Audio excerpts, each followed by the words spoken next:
নমস্কাৰ, আপোনালোক সকলোকে মোৰ ইউটিউব চেনেললৈ স্বাগতম জনালোঁ। আজি মই আপোনালোকক আম পান্না বনাবলৈ শিকাম। ইয়াৰ বাবে আমাক লাগিব কেঁচা আম। প্ৰথমতে আমৰ বাকলি গুচাই আমখিনি এইদৰে সৰু সৰুকৈ কাটি ল'ব।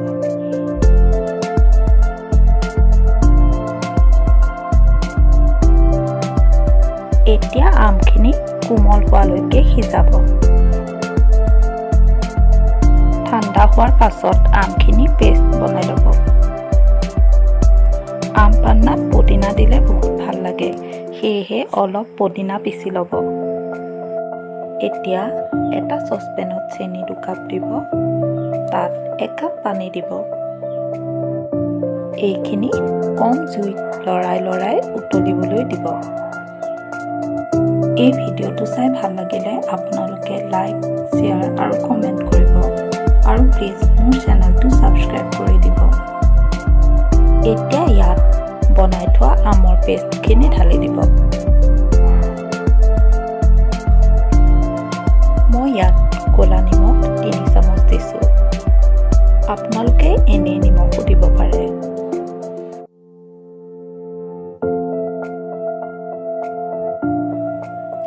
জালুক গুড়ি 1 চামুচ দিছোঁ।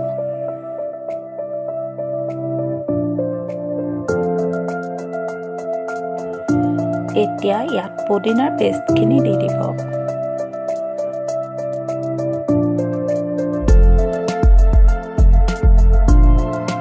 জলজিৰা পাউডাৰ 2 চামুচ দিছোঁ।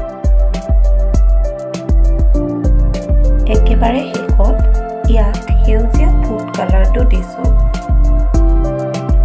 সকলোখিনি সামগ্ৰী ভালদৰে মিলাই লোৱাৰ পাছত এয়া আমাৰ আম পান্না ৰেডি হৈ গৈছে।